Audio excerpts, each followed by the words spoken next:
Bonjour à celles et ceux qui nous écoutent, bienvenue au Maître Cube, le podcast qui parle de cubes et plus généralement du jeu de cartes Magic, l'Assemblée.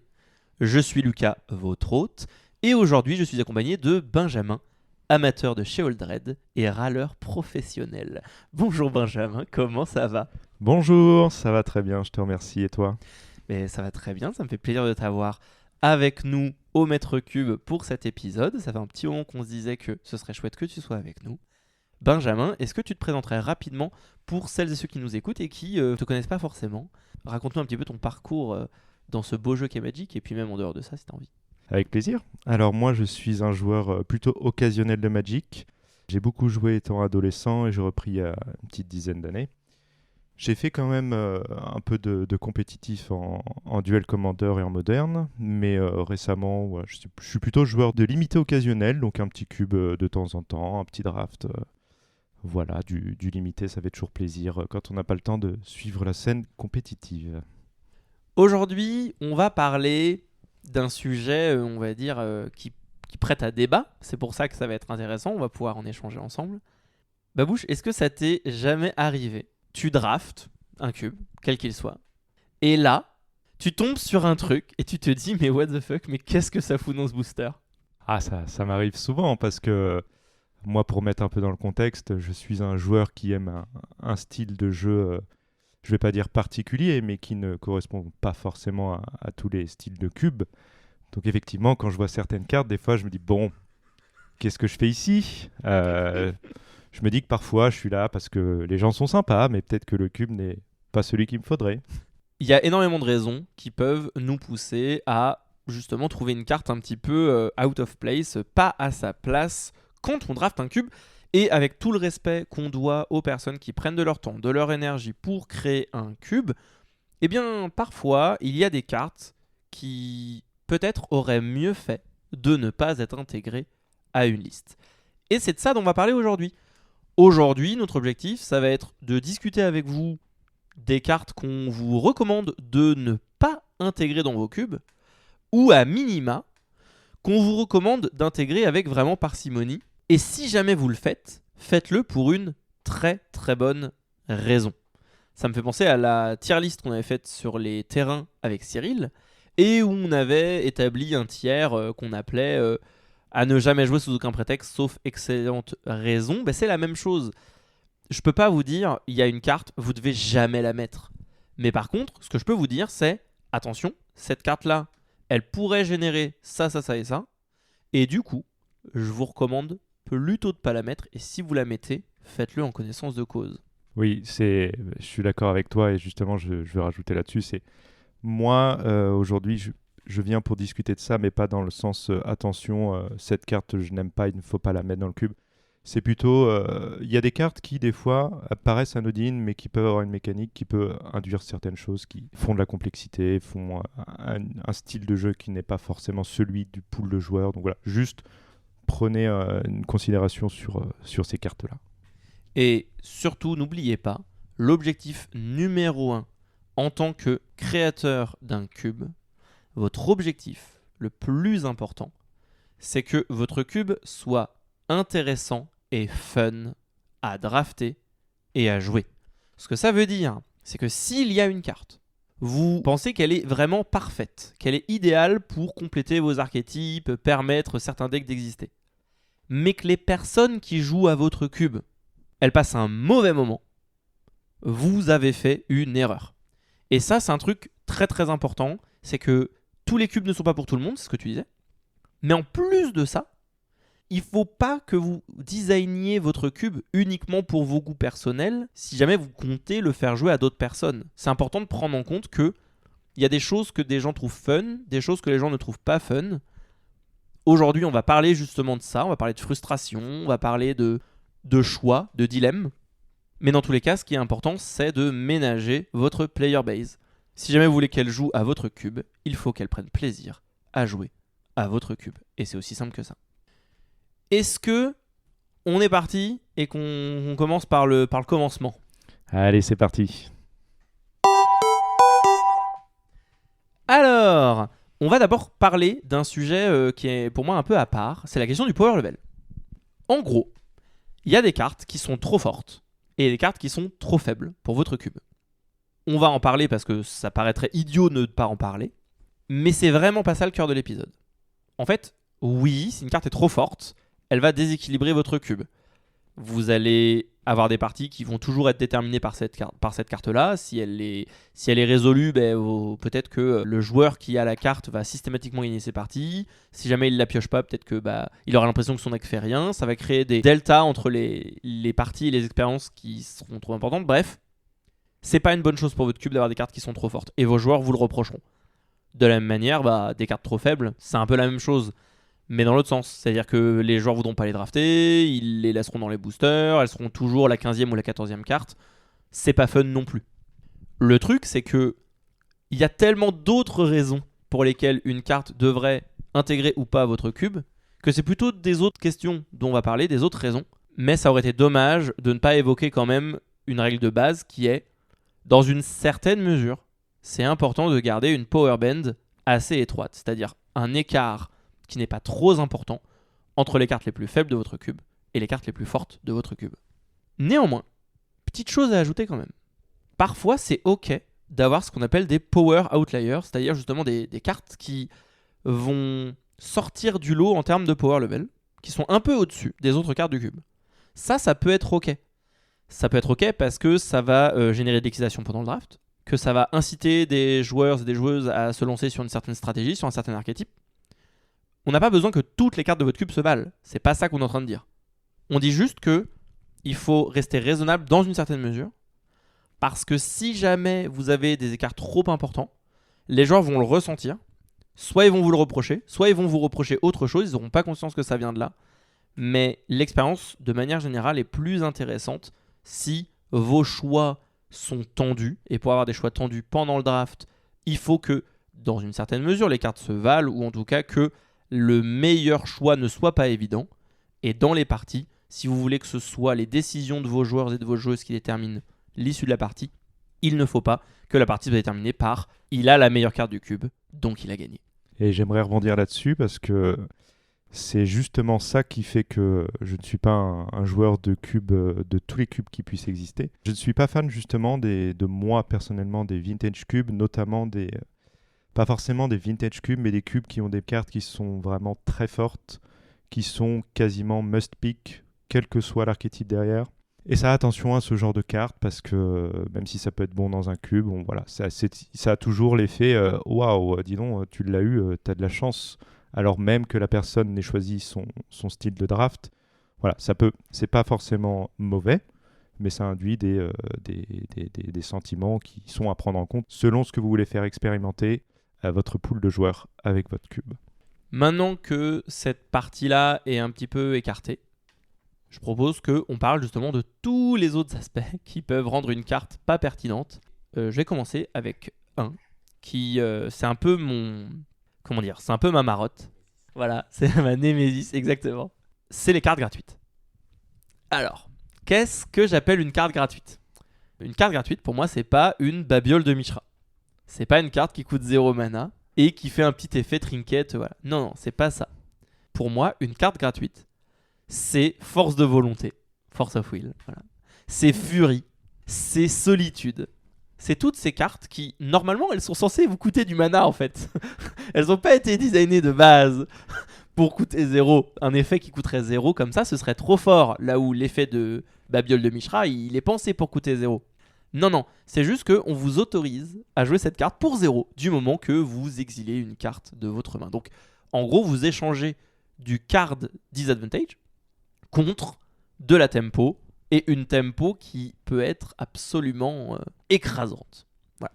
Je sais que, tout comme moi, tu partages le désamour pour ces cartes-là, et il y a une raison pour laquelle on les déteste. Effectivement, je n'osais pas te couper, mais je pensais à force de volonté très fortement et à ces genres de cartes-là.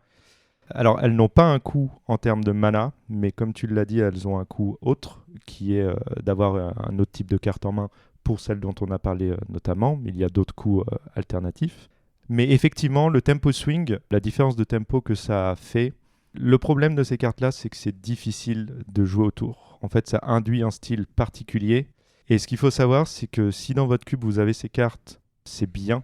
que les joueurs le sachent. Et si vous en avez très peu, il faut le savoir aussi, parce que s'il y a par exemple une force de volonté, une fureur ou ce genre de cartes-là, qui peuvent se jouer pour 0 mana qui tournent, les joueurs, malheureusement, ne peuvent pas tourner autour tout le temps, mais doivent se dire, attention, il y a cette potentialité-là.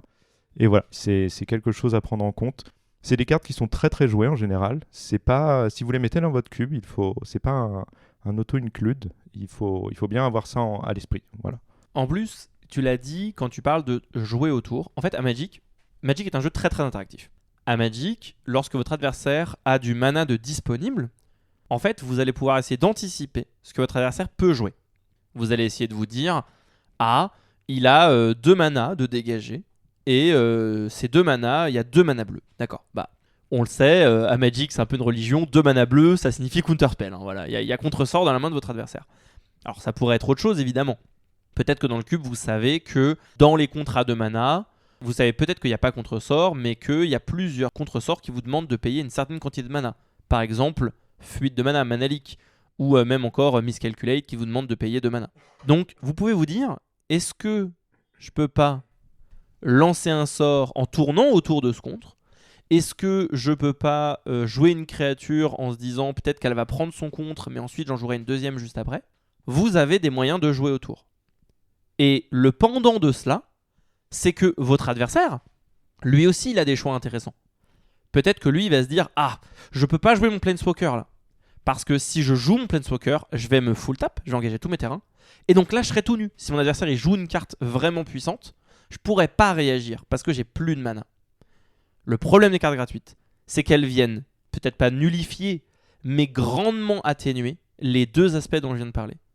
Elles viennent atténuer le fait de savoir autour de quoi tourner, puisque quelles que soient les informations laissées par votre adversaire en termes de mana ouvert, vous ne pouvez pas savoir s'il a en plus des cartes gratuites qui lui permettraient de jouer malgré tout un autre effet en plus du mana qu'il a d'ouvert. Et pour le joueur qui lui doit garder des réponses, ça lui enlève tous ses choix. Il n'a plus besoin de choisir entre déployer sa menace, est-ce que c'est le bon moment pour me full tap, et garder du mana de hub de disponible pour gérer une menace adverse. Non, il peut faire les 2 sans prendre aucun risque, parce qu'il lui suffit de slam son Planeswalker, et derrière votre adversaire, s'il joue quelque chose de problématique, ton Minsc and Boo, il est bien gentil, Force of Will, on n'en parle plus, et je peux untap avec mon gros Teferi. Voilà. Et en tant que Teferi, c'est même pas un si bon exemple, parce qu'on le sait, lui il dégage les terrains, mais en fait, il y a tellement de cartes qui sont fortes pour contrôle, pour des decks justement qui ont besoin de réagir pendant le tour de l'adversaire, mais qui doivent se déployer en rituel. Et en fait, c'est intéressant. J'ai l'impression qu'une erreur qui est couramment commise par les créateurs de cubes, je sais pas ce que t'en penses, mais c'est de réagir comme des joueurs, de penser comme des joueurs, et se dire, en fait, ce qui serait mieux pour moi en tant que joueur, c'est ça, donc je vais mettre ça. Mais en fait, vous voulez poser des contraintes à vos joueurs en tant que cube designer. Vous voulez leur proposer des choix intéressants. C'est peut-être bien que vos joueurs de contrôle ils soient obligés de poser leurs menaces en rituel plutôt que des impératrices vagabondes. Oui, je suis tout à fait d'accord avec toi. Je vois notamment moi quand j'ai des cartes, j'ai eu l'occasion de jouer des decks construits ou en limité qui jouaient des cartes telles que Force of Will ou Force of Negation. C'est vraiment un sentiment de puissance qu'on a quand on a ces cartes en main et qu'on sait que l'adversaire ne le sait pas et qu'on peut jouer, développer un play qui peut paraître anodin mais qui va complètement empaler l'adversaire. Et moi qui étais des 2 côtés de la place, qui était de la personne qui joue ses cartes et la personne qui se les prend, ce sont des sentiments forts que moi perso j'ai expérimenté. C'est vraiment un sentiment qui je trouve est trop satisfaisant pour le peu de risque qui est pris d'avoir la carte en main, qui vraiment induit l'adversaire en erreur et qui le fait de jouer Force of Will en mode j'ai été meilleur alors que pas forcément. Comme disait Lucas, c'est pas forcément un choix très très compliqué de dire je me développe parce que j'ai Force of Will en main. Et de l'autre côté, quand on se prend Force of Will alors que on a 2 possibilités, soit on se développe pas et là en termes de tempo on perd tout, soit on y va parce qu'il y a que ça à faire et là on se prend le Force of Will alors que l'adversaire était full tapé. Ça fait partie du jeu, vous me direz, il n'y a pas de problème. Juste, voilà, ça fait partie des mécaniques qui ne sont pas si anodines que ça, donc prenez-les en compte. Et comme tu l'as dit, c'est pas anodin parce qu'en termes de power level, en plus, c'est des mécaniques qui en général vont plutôt avec des cubes, plutôt legacy, vintage. C'est en général, ça va avec un power level qui est plus élevé. Mais vraiment, pour moi, le cœur du problème, c'est Je pense que ce sont des cartes qui ont tendance à rendre le jeu moins intéressant pour tous les joueurs à la table. Et c'est pour ça que je vous recommande de vous en passer. Alors, moi, j'aimerais parler d'un type de carte. Alors, tu me diras ce que tu en penses, mais qui peuvent jouer aussi dans la balance. C'est les cartes que moi, j'appelle qui punissent la mauvaise variance. Alors, on sait très bien dans Magic qu'il y a ce qui fait l'originalité du jeu, c'est la partie land, la partie terrain, qui font que, selon le cours de la partie, on peut soit piocher, on va dire correctement, poser un land quasi tous les tours, mais il y a des fois où on va être en mulligan, on va avoir très peu de land ou l'inverse. Et il faut faire attention aux cartes qui, pour moi, punissent la mauvaise variance et qui font que l'expérience du draft peut être rapidement mauvaise pour un joueur. Je pense notamment à des strip mine ou à des effets de défausse de main. Alors là, je sais, je m'aventure sur un terrain un peu dangereux, mais qui ne s'est jamais dit « Ah, j'ai déjà pas beaucoup de cartes en main, je suis en mulligan, j'ai une carte, je me fais saisir, bon, la game est pliée. » C'est rigolo parce que j'aurais pas forcément lié les deux, mais je pense que tu as raison de le faire. La destruction de terrain et la discard sélective, en fait, ce qu'elles viennent dire, ce qu'elles ont en commun, c'est que c'est de la disruption de ressources. Là où, quand vous faites un contre ou un removal, c'est pas les ressources de votre adversaire que vous venez attaquer. En fait, ce que vous venez faire, c'est vous attaquer les cartes qu'il a déjà jouées et avec lesquelles il essaye d'agir. Mais ce qui est intéressant avec la discard et la destruction de terrain, c'est que Magic, concrètement, vous avez deux types de ressources à votre disposition. Vous avez du mana et vous avez des cartes. C'est pas grave d'avoir dans une certaine mesure de l'interaction avec ces trucs-là parce que ça fait partie du jeu et c'est une bonne chose. Mais oui, il y a certaines formes d'interaction, certaines natures d'interaction qui peuvent être extrêmement violentes. Et encore une fois, on va pas raisonner, nous, uniquement avec l'approche de qu'est-ce qui vous donne le maximum de chances de gagner la partie. Oui, si vous faites messe noire, main twist, vous avez de grandes chances de gagner la partie. J'aime ce que j'entends. Mais ça veut peut-être pas dire que c'est ce que vous voulez permettre de faire à vos joueurs. Parce que la personne qui va le subir, elle sera misérable. Oui, encore une fois, ça c'est mon personnel, mais ça dépend vraiment du pool de joueurs que vous voulez avoir et du type de cube que vous voulez, parce que ces cartes-là ne sont pas problématiques en soi. Ce qu'il faut faire attention, c'est que ce sont des cartes qui punissent le joueur et qui empêchent de jouer. Et quand on va jouer à Magic, on a envie de jouer. Et potentiellement, il y a des joueurs qui sont là uniquement pour la victoire ou la défaite, ça ne changera rien. Si les joueurs sont là pour passer un après-midi entre amis et jouer, voilà, ces cartes-là sont au moins à prendre en considération pour ces effets-là. On parle de NPE, Non-Playing Effect, et c'est tous ces effets qui vont venir dire « je ne cherche pas à être proactif, je ne cherche même pas forcément à réagir à ce que tu fais. En fait, ce que je cherche à faire, c'est juste m'assurer que tu ne fasses rien. » Parce que si ton adversaire il fait rien, bah a priori tu vas la gagner cette partie. Il va bien falloir qu'il fasse quelque chose pour la gagner. Et donc si tu t'assures qu'il fasse jamais rien de la partie, tu as de grandes chances de l'emporter. C'est pour ça que des cartes comme effectivement Mine des Morts Terrain ou Terre Dévastée ou Armageddon, bah en fait, c'est des cartes qui peuvent avoir un impact très très négatif sur la partie et sur l'atmosphère à la table.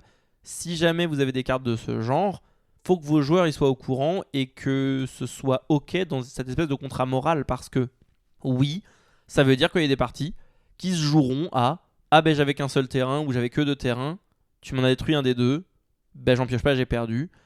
Et Magic est déjà un jeu où quand vous n'avez pas vos landes ou quand vous en avez trop, la vie elle est un peu dure. Parfois sur certains cubes il n'y a pas besoin de rajouter quoi. Juste une petite aparté sur une carte qui...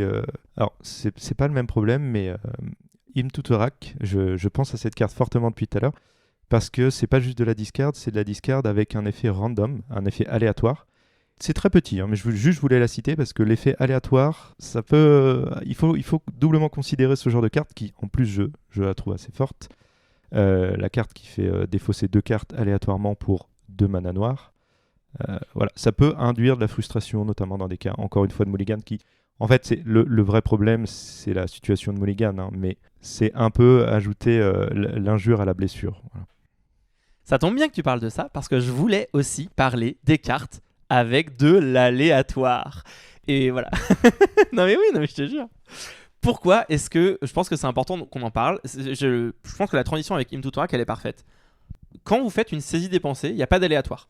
Vous regardez la main de l'adversaire, vous allez choisir la carte que vous enlevez. Bon, voilà. L'aléatoire, à la rigueur, elle était dans quelle main votre adversaire il a pu obtenir, quelle main il a gardé, etc. Mais par contre, il n'y a pas d'aléatoire dans l'action que vous prenez. Effectivement, Hymn to Turak, ça arrive un tour plus tard, ça enlève 2 cartes at random. Ce qui est intéressant avec une carte comme Hymn de Turak, c'est que votre adversaire va souvent vivre plus mal le fait d'avoir perdu la carte clé de sa main à cause de cette carte que si vous lui aviez enlevé avec une saisie. Parce que, en fait, ça aurait pu se passer autrement. Et le joueur, il va blame le jeu, il va vous blame vous, le créateur du cube, d'avoir mis ça. Une autre carte à laquelle je pense, c'est inversion de polarité. Pour bleu, bleu, rouge, c'est un contre de Modern Horizon 3 qui dit on va jouer à pile ou face. Si c'est face, je contre ton sort. Si c'est pile, j'en prends le contrôle. Qu'est-ce qu'on s'amuse. Ça, c'est vraiment, pour moi, des cartes giga problématiques. Je pense aussi, par exemple, à Maléfice accablant, Maddening Hex en français, qui dit c'est une malédiction, vous enchantez votre adversaire, à chaque fois qu'il joue un sort non créature, il lance un D6 et il prend autant de dégâts que son résultat. Bon, laissez-moi vous dire que quand vous prenez 4 blessures à chaque fois que vous lancez un sort, vous allez a priori pas gagner cette partie. Mais au-delà de ça, le problème, c'est la possibilité que vous puissiez faire 1, 1 et 2, et de l'autre côté, 5, 5 et 6. Ou une carte comme Comet, Stellar Pup, le petit chien mignon, qui lui aussi va vous faire lancer des dés dans tous les sens. Pour moi, toutes ces cartes-là, elles sont, si possible, à proscrire. Alors, évidemment, c'est la quantité d'aléatoire qui est un problème. Plus elle est polarisante, plus elle est forte, plus c'est un souci. Hymn de Turak, c'est une carte qui est acceptée par plein de gens. C'est une carte un peu iconique. Je ne suis pas en train de vous dire, il faut que vous enleviez Hymn de Turak de tous vos cubes. Mais par contre, vraiment, pensez que c'est particulièrement frustrant, que ça ne récompense pas le skill. Ça va avoir tendance, au contraire, à dire toutes les décisions intéressantes qu'on a prises pendant le début de cette partie, elles vont moins importer parce que la partie elle va pas se jouer sur ça au final, elle a plus de chances de se jouer sur de la RNG. Et en fait Magic c'est déjà un jeu avec énormément de RNG parce que vous avez la pioche et tout ça. Pour moi la question elle est à quel point cette RNG elle est visible. Et ça me fait penser, alors c'est un peu l'opposé, c'est un peu la variance qui satisfait, mais quand on top deck un tutor, c'est un peu le même genre, mais sauf que celui-là, il vous satisfait, alors que l'autre, au contraire, détruit un petit peu. Et notamment, Hymn to Turak, comme le disait Lucas, c'est vraiment... quand on fait une discard sélective, l'adversaire qui subit cette discard, réfléchit, se dit, j'aimerais pas qu'il m'enlève ça. S'il me l'enlève, il a fait le bon choix, il est bon. S'il l'enlève pas, tant mieux pour moi. Hymn to Turak, quand vous avez 5 cartes en main, que ça en enlève 2, que ça enlève les 2 que vous voulez vraiment garder, là, la variance, elle fait mal. Là, le hasard fait mal. Tu veux dire, par exemple, les 2 terrains sur ta main à 3 landes, du coup, t'as plus qu'un land et t'as perdu ? Dans un mulligan de 5 ? Exactement. Coup dur. Et du coup, ça me fait penser, en parlant des tuteurs juste avant, que ça fait partie des cartes aussi, je pense, qu'il faut doublement considérer quand on les met dans un pool. Il y a des formats où les decks sont très dépendants de combos. Et dans ce cas-là, les cartes maîtres sont non seulement les combos, mais les tuteurs pour aller les chercher, notamment en Duel Commander, parce que j'ai beaucoup joué en Duel Commander. Là, quand vous êtes en cube, alors sauf exception, vous êtes dans un format singleton, les tuteurs sont très très forts, parce qu'on est rarement dans un pool où il va y avoir beaucoup de pioches et beaucoup de choses pour aller chercher les cartes. C'est des cartes qui sont simples en termes de texte et d'effets, mais qui sont vraiment à prendre en considération, parce que c'est très très fort. Et je pense notamment à Précepteur Diabolique, qui est une carte qui est très jouée en cube et à bonne raison, parce que c'est une carte très forte et très facile à comprendre. Oui, Précepteur Diabolique qui est joué dans près de 10% des cubes sur Cube Cobra, ce qui est énorme quand on considère que c'est une carte d'un power level très élevé et qu'il y a plein de cubes justement sur Cube Cobra qui sont des cubes qui ont des contraintes qui excluent d'office la carte. C'est-à-dire que quand on part du principe que c'est une carte qui parfois n'a pas de maison, en fait, imaginons qu'on estime qu'un cube sur deux ne peut pas comprendre Précepteur Diabolique, ça veut dire qu'il y a 20% des autres cubes qui, lui, choisissent de le jouer. En fait, si vous avez fait le choix d'avoir un format singleton, c'est bien parce que vous voulez une certaine variance. Vous ne voulez pas que les parties se ressemblent. Vous ne voulez pas que les drafts se ressemblent, que vos joueurs et vos joueuses fassent tout le temps les mêmes decks. Donc, quand vous incluez des tuteurs, d'une certaine manière, c'est une forme de schizophrénie.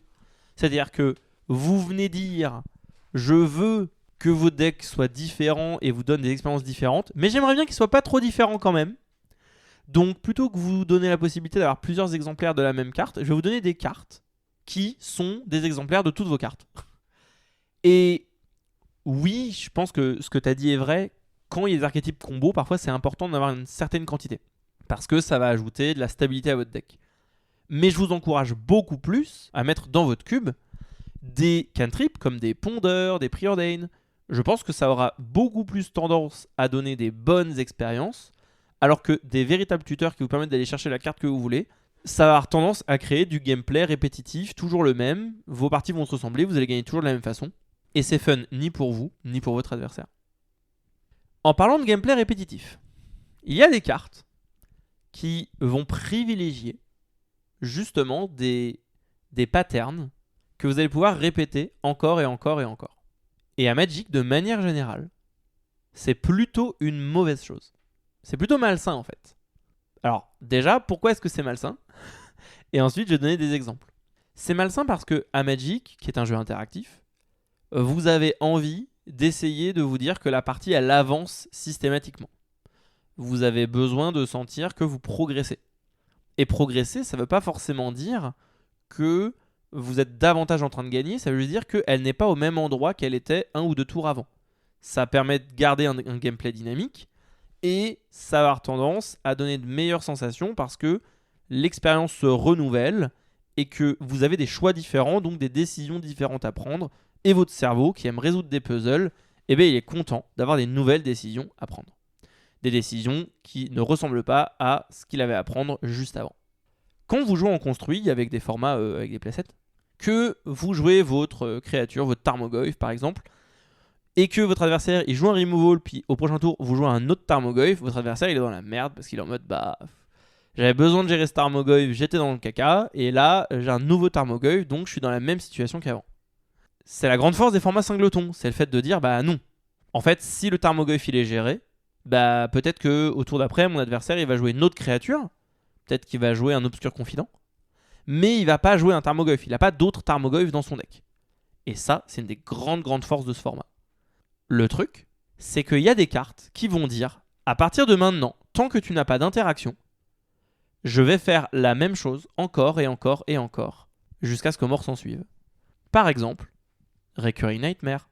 Ça tombe bien, c'est dans le titre. Ou alors, n'importe quelle carte qui va avoir le rappel. Je pense par exemple à Forbid, qui est un contre qui a justement un coup de rappel. Vous pouvez défausser 2 cartes pour le ramener dans votre main.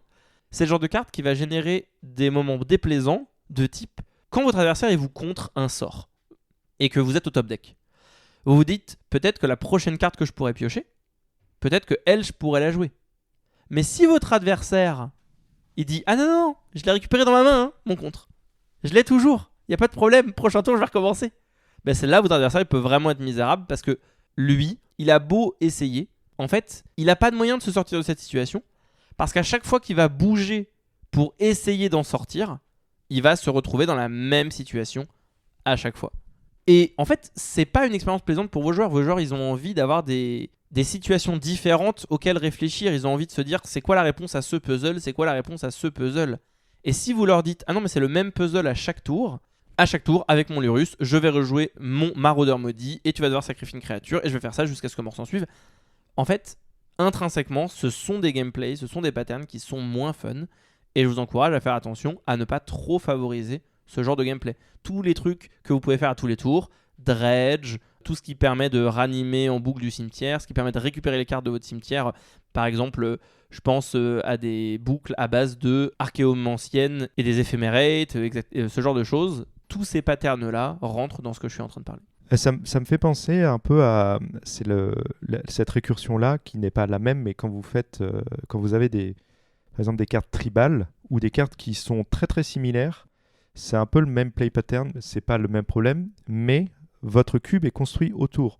Si par exemple vous jouez un cube qui contient un tribal elfe et que vous commencez à jouer des elfes, l'adversaire va s'attendre à ce que vous jouiez d'autres elfes qui font des effets similaires.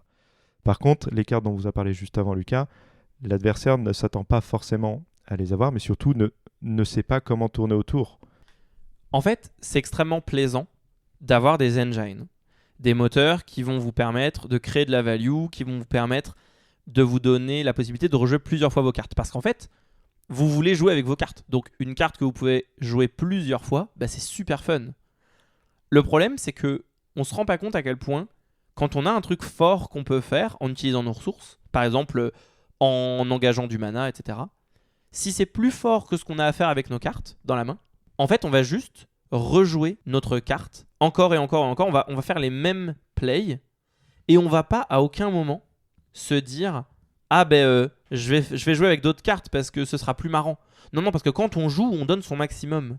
Donc tu es en train de me dire que je devrais enlever témoin éternel des cubes que je joue? Alors c'est plus compliqué, mais témoin éternel, en fait, c'est intéressant uniquement parce que c'est un effet unique. Et ça, c'est extrêmement satisfaisant de pouvoir dire je vais jouer mon témoin éternel une fois, je vais pouvoir jouer ma carte une deuxième fois. Mais c'est pas la même chose qu'un effet qui dit non, mais ma carte, je vais la jouer 6 fois de suite tant que tu l'as pas exilée de mon cimetière. Et je pense que c'est plus ça qui, couplé avec des effets difficiles à interagir, génère les effets dont on parle. C'est le problème avec des cartes comme par exemple Vie du terreau, que vous allez pouvoir récupérer de votre cimetière en boucle en dredgeant, et si vous avez justement des landes que vous récupérez qui ont des effets interactifs pour nuire par exemple au terrain de votre adversaire. Et les effets de creuser des mondes avec des cartes comme Wasteland. Ouais, ce genre de truc, voilà, par exemple. Ouais, voilà. Ça tombe bien parce que tous ces trucs-là, ça a tendance à faire un truc dont on voulait parler, c'est que ça a tendance à vachement ralentir la partie. Comme la destruction de terrains massifs, par exemple. Ouais, par exemple. De manière générale, il y a plein de manières de ralentir une partie. Mais vous avez envie que ça aille... Enfin, vous avez envie que le jeu, il avance, en fait. Vous avez envie que les parties, elles soient dynamiques. On en revient à ce qu'on disait. Vous voulez que vos joueurs et vos joueuses, ils jouent à Magic. Donc, si jamais vous mettez plein d'effets qui ont tendance à dire non, mais là, on va passer plus de temps à se regarder dans les yeux. Ouais, à se regarder dans les yeux, exactement. Que à jouer à Magic, c'est un problème. Et il y a plein de cartes qui font ça. Il y a les destructions massives de terrain, mais il y a toutes les cartes qui vont venir... tout ce qui fait du mana denial, tout ce qui va venir attaquer la mana de votre adversaire, ça va avoir tendance à ralentir la partie. Surtout si c'est pas unilatéral. C'est-à-dire, je pense à Orbe de l'hiver, je pense à Opposition. Alors, Opposition, c'est que sur votre adversaire, hein, pour le coup, il n'y a pas de problème. Mais des cartes comme Static Orb, ou même des cartes qui vont vous faire prendre plein d'actions qui sont lentes et qui sont, encore une fois, répétitives. Je pense par exemple à Stupide Divination du Sensei. C'est pas forcément un mal d'avoir des cartes. Moi, je pensais à Armageddon qui vont faire un statu quo et qui vont faire que voilà, la game va prendre quelques tours en plus. C'est pas forcément un problème, mais ce qu'il ne faut pas, c'est que ce soit des cartes qui sont uniquement là pour ralentir le jeu. C'est-à-dire que souvent, ce qui se passe, c'est qu'il va y avoir Armageddon il peut y avoir Armageddon dans un cube quand il y a une prévalence de cartes de type Winnie White, des cartes agressives blanches avec des créatures. Ça va dans ce contexte-là parce que souvent, ce qui va se passer, c'est que le joueur va essayer de prendre l'assaut sur le board et va jouer Armageddon le plus tôt possible pour éviter que l'adversaire puisse interagir avec ce board et globalement ne puisse plus interagir tout court. Mais il ne faut pas que la partie soit juste remise en statu quo, il faut que la partie puisse avancer quand même. Oui, en fait, si jamais vous servez d'Armageddon pour dire « Bon, moi j'ai déjà joué créature à 1, à 2, à 3, à 4. Là, tu commences à jouer des trucs. Moi, je vais dire je tue ta bête, je détruis tous les lands. Toi, t'as à peine commencé à jouer. Le board, tu le récupéreras jamais. Oui, la partie, je l'ai gagnée en fait. Et comme play qui vous permet de gagner la partie, Armageddon, c'est pas un problème en fait. Par contre, si jamais vous jouez Armageddon pour pas perdre la partie en vous disant tout le monde se fait chier, donc je vais jouer Armageddon et maintenant on s'emmerde, en fait, c'est pas intéressant du tout quoi. Ça peut l'être dans un cadre compétitif si vous jouez un format construit par exemple ou autre qui est vraiment un but compétitif, de compétition, de gagner. J'entends, si votre seule solution c'est de ralentir le tempo de la game pour essayer de piocher une carte qui va remonter. J'entends. Par contre, souvent le cube que vous allez jouer, ça va être entre amis, ça va être un après-midi. Les gens n'ont pas forcément tout le temps pour attendre de recommencer une partie de zéro. C'est d'ailleurs pour ça qu'il y a rarement des cartes comme Scheherazade qui font des parties dans les parties qui ne sont pas très intéressantes pour ce point de vue-là. Et si vous avez plusieurs Scheherazade, vous pouvez faire une partie dans la partie dans la partie. Et là, on s'amuse. Si on prend l'autre opposé du spectre, il y a un type de carte dont on n'a pas encore trop parlé. Et ça fait le contraire de rallonger les parties. C'est les combos. Les combos, ça a tendance plutôt à les accélérer. Puisque une combo, ça a tendance à dire maintenant la partie, elle est finie. Voilà, j'ai gagné, t'as perdu. Alors, on va pas parler des combos qui disent juste point de vie infini. parce que techniquement, là ça rentre plutôt dans le fait de ralentir la partie si vous avez aucun moyen de gagner et que votre adversaire il est en train de regarder combien de cartes vous avez dans votre deck pour savoir s'il a moyen de vous gagner à la meule. Si jamais vous avez aucun moyen de gagner dans votre deck alors que vous avez point de vie infini, vous me faites un peu de peine, mais j'ai envie de dire pourquoi pas. Et vous risquez de perdre à la meule. Le truc c'est que il y a plein de combos qui, elles, au contraire, vont dire là on était en train de jouer à Magic, maintenant c'est fini. La partie elle est finie, elle est terminée. Le plus une combo est indépendante de ce qui se passe dans la partie, des pièces que vous avez posées dans les premiers tours de la partie, le plus cette combo elle va avoir une tendance naturelle à être frustrante pour votre adversaire. Pourquoi ? Parce que vous êtes en train de dire tout ce qui s'est passé avant n'avait pas d'importance. C'est le plus gros problème avec un archétype très classique, très connu, qui est l'archétype Storm. L'archétype Storm, souvent ce qu'il vient dire c'est bah je suis à 2 points de vie, mais c'est pas grave. C'est pas grave. T'as 7 créatures, je suis à 2 points de vie, au prochain tour j'ai perdu, mais là je vais partir en Storm et maintenant je vais gagner. Ayez conscience que quand vous rentrez ce genre de deck et de combo dans vos cubes, ce que vous faites, c'est que vous dites la tempo en fait, ce qui se passe concrètement, le fait de contrôler le board, etc. Ben, en fait c'est seulement important selon le contexte. Et du coup, si le deal plutôt moral de votre cube, c'est que si, le board il est important, faut jouer des créatures, faut jouer des removals, ça peut donner une expérience très poisson rouge, quoi, où vraiment chaque joueur joue sans tenir compte de l'autre. Ça, c'est à vous de doser dans votre cube si vous mettez une composante, par exemple Storm. C'est de voir à quel point vous voulez que chaque thématique ait un niveau d'interaction ou non. Parce que si votre cube, c'est juste de dire, écoutez, vous voulez faire Storm, allez-y, faites-le. Par contre, à côté, on met de l'aggro. C'est à l'aggro de gagner avant le tour 3 ou je ne sais combien pour que le Storm gagne.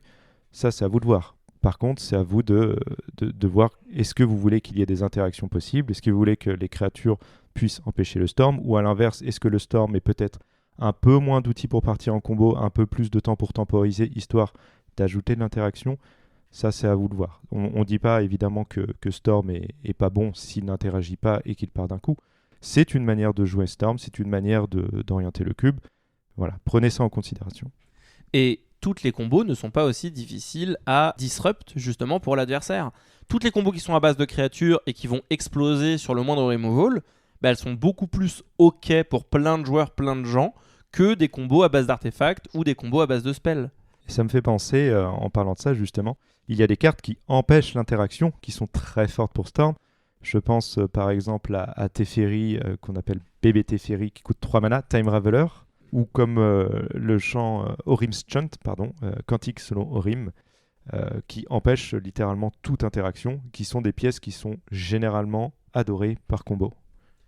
Et là, on en arrive à un autre type de carte qu'on vous recommande vivement d'éviter au maximum. Et si vous les intégrez, faites-le vraiment avec parcimonie et sachez très bien pourquoi vous le faites. C'est toutes les cartes non interactives. Donc il y a plein de manières de ne pas interagir avec votre adversaire. Voilà, à Magic, il y a plein de manières d'interagir avec l'autre. Mais alors je vous assure que si vous voulez que chacun se regarde dans les yeux, voilà, chacun de son côté, je vous assure que c'est vraiment possible et vous pouvez faire un cube dont c'est le thème. Je vous mets au défi. Voilà, appelez-le le Goldfish Cube et mettez que des cartes qui font que vous ne pouvez pas jouer avec l'autre. Globalement, toutes les manières qu'il y a de ne pas interagir avec l'autre, c'est toutes les manières de dire en fait ce tour-ci tu peux pas jouer. Tu peux pas jouer pendant mon tour, tu peux pas jouer maintenant, tu peux pas toucher à ton cimetière, tu peux pas faire ceci, tu peux pas faire cela. Et il y a aussi toutes les cartes qui disent ma créature est inciblable, ma créature est indestructible, etc. etc. Et là je parle pas de trick de combat, je parle pas de ce tour-ci ma bête est inciblable. Non. Là je suis en train de parler de ma bête a défense talismanique ou ma bête est indestructible. C'est de ça dont je parle. Faites très attention à ces mots-clés indestructible, défense talismanique. C'est des cartes qui peuvent générer de la frustration. Je me souviens, il y a pas longtemps, où je jouais un deck qui rampait fortement et qui tournait beaucoup autour du Carnage Tyrant. Je sais que ça a fait parler mes adversaires parce que c'était toujours voilà le fameux comment je fais maintenant, j'ai perdu, il est là. Tout ce qui est incontrable, c'est pareil, si vous avez des sorts incontrables dans votre cube alors que vous avez un archétype contrôle avec du bleu, vraiment mettez ça avec parcimonie. Vous voulez pas dire à vos joueurs que contre vous j'ai une Silver Bullet, j'ai une carte qui va juste vous envoyer dans l'espace. Non, c'est pas le but. Et de la même manière, vous voulez le plus possible dire à vos joueurs et à vos joueuses, en fait, vous avez dans votre deck des ressources qui peuvent vous permettre de vous en sortir. Vous avez envie de dire à vos joueurs et à vos joueuses, continuez de lutter, continuez de vous battre. Et c'est là où je vais vous mettre en garde sur un truc qui, je pense, est plus répandu qu'on ne croit. Si jamais vous avez des archétypes qui reposent sur des artefacts, des enchantements, un archétype entier, hein, j'entends, et des pièces qui doivent être détruites. Vraiment, je parle de... C'est-à-dire que le gameplay repose sur le fait d'arriver à disrupt l'adversaire, d'arriver à lui casser ses pièces, parce que s'il garde tous ses enchantements ou tous ses artefacts sur le board, vous ne pourrez pas gagner la partie. Je pense notamment à des artefacts qui empêchent l'adversaire d'attaquer. On parlait de cartes non interactives. Piège-pont, par exemple, qui dit que les créatures qui ont une force supérieure au nombre de cartes dans votre main ne peuvent pas attaquer. Eh bien, typiquement, ce genre de cartes, elles disent, si je joue aggro et que j'ai pas de quoi détruire ton artefact, je peux plus gagner, je peux littéralement plus jouer. Et c'est là où c'est important, si jamais vous mettez ces cartes-là dans votre cube, il faut pas que vous ayez quelques interactions. Faut que vous ayez beaucoup d'interactions qui permettent d'interagir avec ça. Parce que sinon, l'expérience, elle va être misérable. Votre joueur, il va se dire, je vais pas concéder. Techniquement, j'ai une carte dans mon deck qui me permettrait de le détruire. Et du coup, je vais l'attendre pendant 7 tours. Puis je vais perdre. Et j'aurais rien pu faire. Et alors, pire que tout, il y a le fait de, je pioche mon removal, je détruis, piège-pont, j'attaque. Prochain tour, t'es mort. Je joue Eternal Witness. Je récupère mon piège-pont. Et je rejoue mon piège-pont. Et là, je pense qu'on vient de vous illustrer pourquoi les plays répétitifs, parfois c'est un problème. Ça me fait penser, vu qu'on en parle un peu de ces Silver Bullets, à des cartes qui sont très oppressives pour potentiellement très peu de cartes dans le deck ou alors un thème particulier. C'est des points d'attention, je pense, je n'ai plus le nom et c'est un peu extrême, mais une carte qui par exemple dirait détruisez toutes les îles. Comme Mer Bouillonnante par exemple. Certainement. Ouais. C'est une carte qui est en fait très très ciblée sur... là pour le coup un type de terrain de base et qui va potentiellement cibler quelques personnes en particulier dans le pool. Bon là c'était un mauvais exemple, mais je pense notamment à Kataki qui lui va donner un coup d'entretien à tous les artefacts en jeu. Faudrait vraiment pas mettre ça dans un cube avec des artefacts quoi, ce serait vraiment... Voilà par exemple. Ouais par exemple. À moins que ce soit justement une des solutions de peut-être combattre le côté artefact dans le cube. Si vous avez envie qu'il y ait des gens qui puissent jouer un peu autour de ça, justement, de punir un peu l'aspect trop artefact. Mais c'est des cartes qui sont très très impactantes. Il faut faire attention. Je pense aussi au mot-clé protection. Oui, complètement. Dans les trucs non interactifs, la protection, c'est particulier parce qu'on s'est attribué à une couleur. T'as vraiment le pire des deux mondes. C'est-à-dire que t'as le fait que ce soit pas interactif, mais en plus, c'est interactif que contre Michel. Voilà, le deck de Michel... il va se faire foutre. Alors le deck de Benjamin, il en a rien à foutre, il joue bleu-rouge. Mais alors par contre la protection noire, dommage Michel, tu jouais blanc-noir, tes removals sont noirs, et j'espère que t'es content. On en parlait tout à l'heure des mots-clés indestructibles et défense talismanique. La protection, c'est un peu dans la même veine. Alors maintenant, il y a un peu des protections dans tous les sens. Il peut y avoir protection contre le joueur, que je peux déconseiller, sauf avec grande considération. Oui, c'est qu'une 3-1, j'ai envie de dire, la némésis de l'identité. Il y a défense contre diverses choses. Attention, vous pouvez en mettre, il y a toujours les chevaliers dans ce sens-là, qui sont mono blanc ou mono noir, qui sont très représentés, qui ont une double protection colorée. Voilà, faites attention, ce sont des mots-clés qui ne sont pas anodins, qui sont simples à comprendre, mais pas anodins. Et puis, de manière générale, le problème des Silver Bullets, donc vraiment les balles en argent, c'est ces cartes qui vont être fortes, terriblement fortes contre certains archétypes, contre certaines cartes, et très nulles contre le reste, c'est qu'en fait, vous n'êtes pas en construit. Vous ne voulez pas dire à vos joueurs, je vais vous donner des cartes de réserve, des cartes de sideboard, qui vont être beaucoup trop fortes, qui vont complètement écraser la partie si vous les piochez, mais qui servent à rien et qui ne sont pas dans votre deck le reste du temps. Si jamais vous mettez Rest in Peace dans un cube alors que vous avez des archétypes basés autour du cimetière, mais qu'est-ce que vous cherchez à faire? Qu'est-ce que vous cherchez à dire? Quand votre joueur qui joue blanc, il va piocher son Rest in Peace et il va le poser sur la table, il va exiler tous les cimetières et maintenant toutes les cartes qui devaient aller dans le cimetière sont exilées. Vous venez pas dire à votre joueur qui en face joue Réanimator ou joue Récursion, vous venez pas lui dire j'interagis avec toi. Non, vous venez pas lui dire ça, vous lui dites t'as perdu. Et ça c'est un problème en fait, parce que vous venez de tuer la partie elle s'est réduite à est-ce que je pioche Rest in Peace, est-ce que Rest in Peace résout. Et c'est exactement le type de gameplay dont on parle, le gameplay misérable, où en fait la partie elle pouvait peut-être être intéressante avant, mais maintenant la partie elle est finie, elle est plus intéressante. Et ce qu'on vous dit, c'est que c'est pas forcément de n'avoir aucune disruption pour ces archétypes là, c'est plutôt d'avoir de la disruption qui est plus sporadique, qui va plus temporiser, mais qui ne va pas forcément empêcher totalement un joueur de jouer quoi qu'il advienne. Faut pas que ce soit une fatalité en fait. Et ça rendra la variance de piocher la carte s'il y en a peu que pire en fait. Une lanterne guidame, c'est une gestion de cimetière qui est beaucoup plus intéressante pour un cube parce que vous allez avoir une gestion le tour où elle arrive en exilant une carte. Ensuite, vous pouvez l'activer pour exiler le cimetière du joueur une seule fois. Alors déjà, si vous avez des archétypes dredge, des archétypes qui demandent à remplir énormément votre cimetière, déjà, je pense que c'est un peu trop fort. Mais typiquement, si vous jouez réanimator en face, votre adversaire, ce que ça vient dire, c'est qu'il a de quoi gérer une de vos réanimations. C'est-à-dire que vous allez tenter de ranimer, là, il va pouvoir exiler en réponse. D'accord, super. Mais ensuite, vous allez pouvoir retenter de le faire plus tard dans la partie parce qu'il n'a plus de moyen d'exiler votre cimetière. Et c'est ça, en fait, qu'on veut dans un cube en termes d'interaction.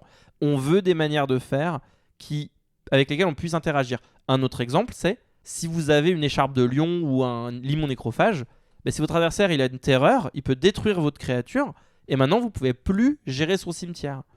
C'est ce genre de choses qui vont permettre d'avoir du gameplay dynamique. Alors que si par contre votre Silver Bullet c'est une leyline du vide, ça va être vraiment moins marrant pour tout le monde quoi.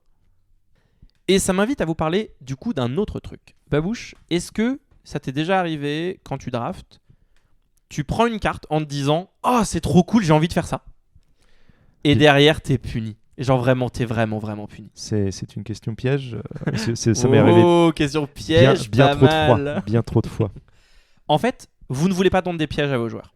Et parfois, moi c'est un truc que j'ai vu dans pas mal de cubes de débutants, des personnes qui justement ont peu d'expérience encore en matière de création de cubes, qui vont mettre, par exemple, je dis une bêtise, prenez un dévastateur entre-arc. Voilà. Une créature qui a besoin de pas mal d'artefacts pour fonctionner. Vous la voyez tôt dans le draft, vous la prenez. Et puis là, vous vous rendez compte que vous n'avez pas beaucoup d'artefacts en fait, dans le cube. Que vous n'allez pas avoir la densité nécessaire pour faire votre deck. Ou bien, vous avez mis une carte hyper cool qui, justement, vous demande de jouer un peu Spellslinger, de lancer plein de petits sorts. Mais en fait, la curve du cube est globalement trop élevée et il n'y a pas de petits sorts, il y a plein de sorts. Mais il coûte 3, 4 mana et donc en fait, vous n'arrivez pas à jouer plusieurs sorts en un tour.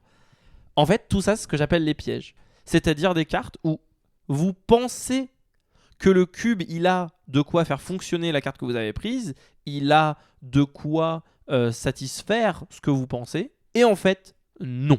Et ça saute pas toujours aux yeux quand vous regardez la liste, en fait. Donc, il faut faire attention parce que votre joueur, il est vulnérable à ce moment-là. Ça me fait penser à des exemples très concrets. Je vais vous donner les noms des cartes. Je joue avec un pool d'amis régulièrement qui ont un cube type moderne, un peu old school, donc pas trop power avec les dernières sorties Modern Horizon. Et il y a quelques cartes dans ce style-là qu'on aime bien, qu'on a essayé d'intégrer au cube, sauf que c'est très demandant, et c'est par exemple des cartes comme Titania, des cartes comme Gitrog ou encore comme Tezzeret, donc le Tezzeret qui joue avec les artefacts. C'est des cartes qui sont très cool, mais c'est des cartes qui peuvent être pièges, effectivement, quand on lit la carte, si on ne connaît pas bien le cube. Alors, à vous, dans la mesure du possible, d'expliquer tout ce que le cube est capable de faire a priori, ou au moins donner la liste aux joueurs, mais moi, si je vois un Tezzeret, je me dis, oula, il va y avoir de la récursion dans les artefacts, il va y avoir des trucs à faire, je vais y aller. Et en fait, les seuls artefacts qu'il y a, ça va être des cailloux à 2.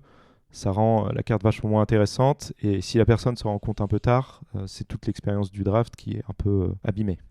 Un autre exemple de piège qui est un peu plus subtil et auquel vous pensez peut-être pas forcément, parce que certes, il y a les cartes parasitiques dont tu parles, c'est-à-dire des cartes qui vont nécessiter tellement de cartes spécifiques que parfois, elles vont pas toutes être présentes dans le cube, vous n'allez pas les avoir, et en fait, vous n'allez pas avoir la densité d'effets nécessaires pour faire fonctionner votre carte.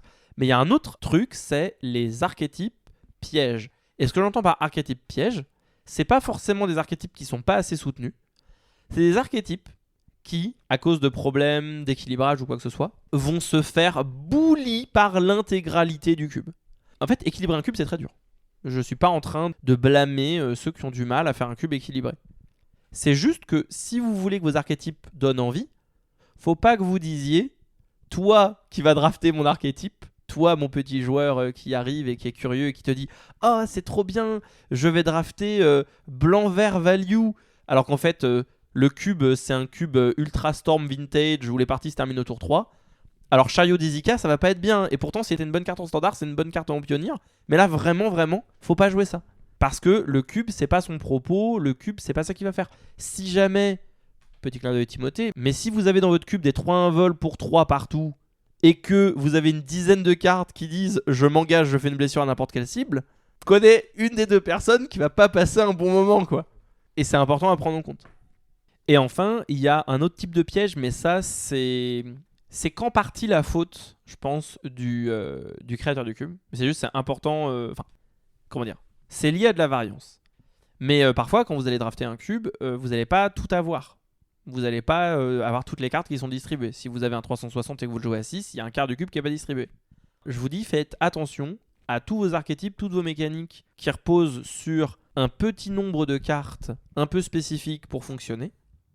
Parce que potentiellement, vous allez avoir un joueur qui va se lancer sur l'archétype en se disant « Ah, j'ai la moitié A du deck, j'attends juste la moitié B. » Et ça se trouve, la moitié B, elle ne sera pas distribuée. Oui, dans ce cas-là, ça me fait penser à Dans la Brèche, par exemple, ou même au deck Réanimateur, qui vont potentiellement avoir un core deck qui ne va être qu'un support à leur plan de jeu principal. Je m'explique, si par exemple vous jouez un deck agressif, la majorité des cartes que vous allez avoir, ce sont des cartes qui vont dire soit je mets une bête qui agresse, soit qui font des dégâts, et à côté très peu de cartes qui supportent ça. Si vous jouez des archétypes plutôt de type combo, qui vont se baser sur quelques cartes, comme par exemple Dans la Brèche, c'est plus compliqué parce qu'il y a beaucoup moins d'exemplaires qui sont les cartes visées, comme par exemple Dans la Brèche, et du coup qui vont avec des cartes comme le Blightsteel Colossus, le Colosse de Pestacier. Il faut faire attention à ces cartes-là. Il faut bien faire attention à combien vous en mettez, parce que, notamment si vous jouez dans un pool de joueurs qui ne permet pas de jouer avec toutes les cartes du cube, potentiellement, un joueur qui va voir Dans la Brèche assez tôt va se dire peut-être je vais prendre ça et je vais essayer d'aller chercher un Emrakul ou un Griselbrand, une carte comme ça. Potentiellement, c'est des thématiques qui sont très mauvaises à être draft par plusieurs joueurs en même temps, et ça, il faut faire attention à ça. Oui, c'est des archétypes qui sont... Comment dire ? En fait, c'est des archétypes qui sont fun, qui sont chouettes, et on vous dit pas du tout, mettez pas Réanimateur dans votre cube. C'est juste, quand vous mettez ce genre d'archétype, assurez-vous d'avoir une densité de ces effets suffisante, ou alors que ce soit des cartes un peu en one-off qui puissent se mettre dans d'autres decks, mais l'entre-deux, il est toujours un petit peu ambigu. C'est-à-dire que par exemple, Dans la Brèche, c'est une carte qui est intéressante parce que si vous jouez rouge dans votre deck Réanimator, c'est une carte en one-off qui est très bien dans un deck Réanimator. Vous n'avez pas besoin que tout votre deck soit des cartes qui font attaque furtive, donc justement, comme Dans la Brèche, le fait de mettre vos créatures en jeu gratuitement et les faire attaquer tout de suite et elles meurent à la fin, vous n'avez pas besoin que tout votre deck soit basé autour de ça. Mais si votre carte elle peut s'intégrer dans un autre deck, c'est ok. Le problème, encore une fois, c'est les attentes de vos joueurs. Si jamais vous vous rendez compte que les personnes à votre table, elles attendent d'autres effets redondants, mais qu'elles ne les trouvent pas, là, elles auront le sentiment de se faire piéger. Et c'est pour ça que communiquer sur le propos de votre cube et ses archétypes, en fait, c'est primordial. Exactement. Et ce que je voulais dire également en prenant ces exemples-là, c'est que ces cartes-là, sorties de leur thématique, pas que ces cartes-là d'ailleurs, mais par exemple dans une thématique tribal elf, je reprends cette thématique, un seigneur de cette thématique ne sera joué que dans cette thématique. Mais justement, il faut savoir que si vous tournez votre cube autour de thématiques du genre, certaines cartes seront boudées et ne seront jamais piques parce qu'elles ne sont utiles que dans certains archétypes. Oui, les cartes parasitiques, c'est un souci dans le sens où elles vont toujours will, puisque si jamais il n'y a pas une personne qui joue cet archétype-là, la carte n'a aucune cross-pollinisation, elle n'a aucun moyen de se raccrocher à un autre archétype et de servir à un autre archétype.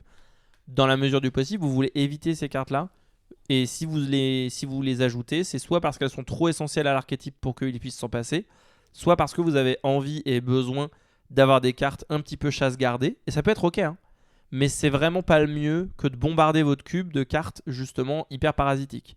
Un bon exemple, je vous parlais tout à l'heure de Dévastateur Entravarque quand je vous parlais des pièges.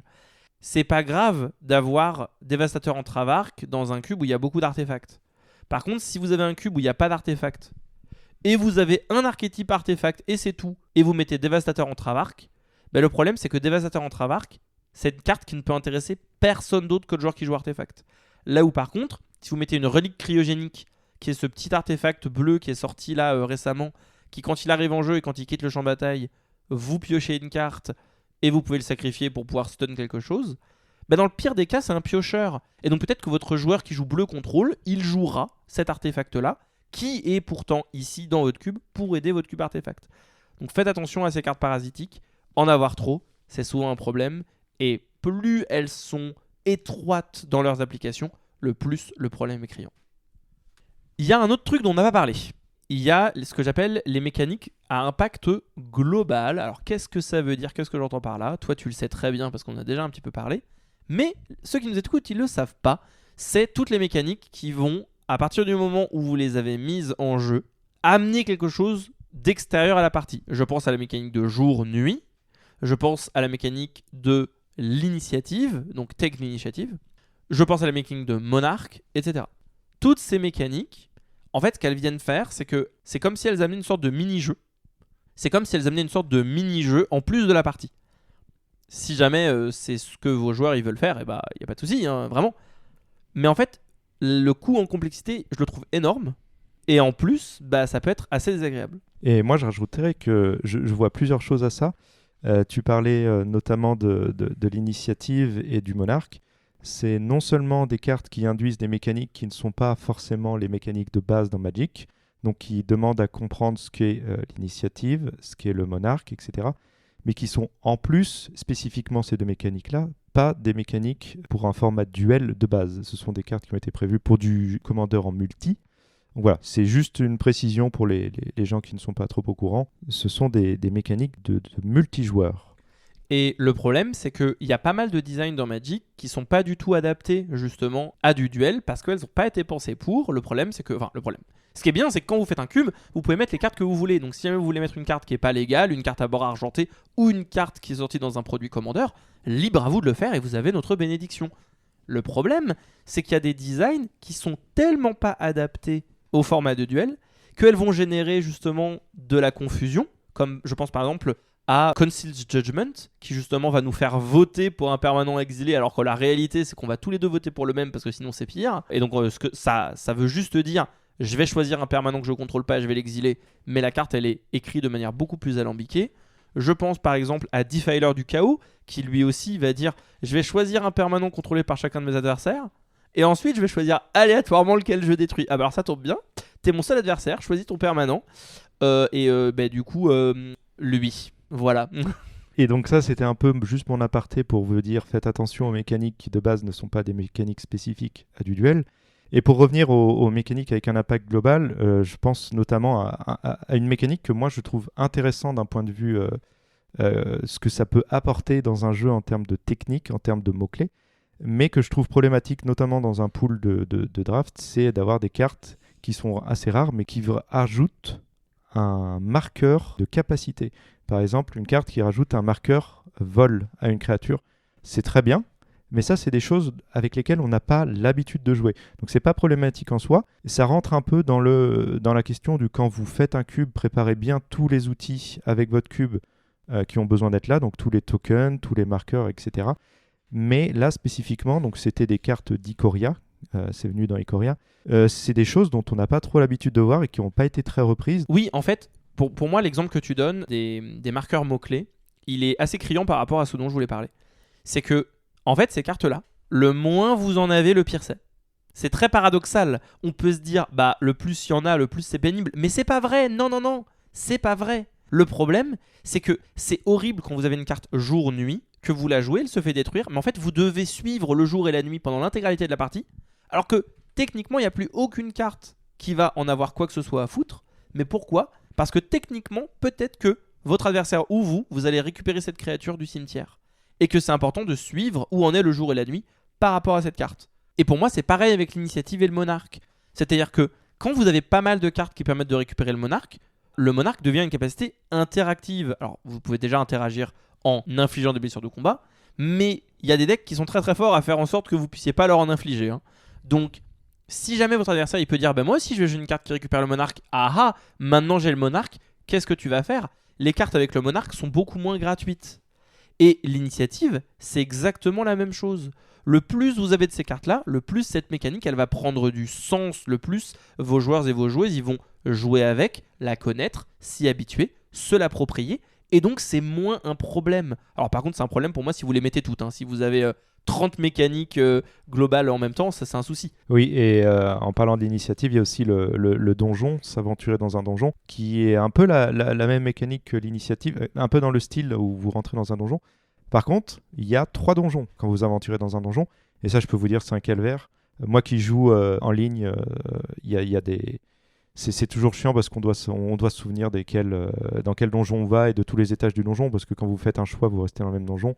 Et ça, ces cartes-là sont assez rares. Les gens savent globalement comment ça marche, mais bon, prévoyez, si vous mettez des cartes comme ça, prévoyez bien les jetons donjons qui vont avec et expliquez avant le draft qu'il y a ces mécaniques et demandez bien aux joueurs s'ils connaissent ces mécaniques. Il y a un truc pour moi hyper important, je vais faire un petit aparté.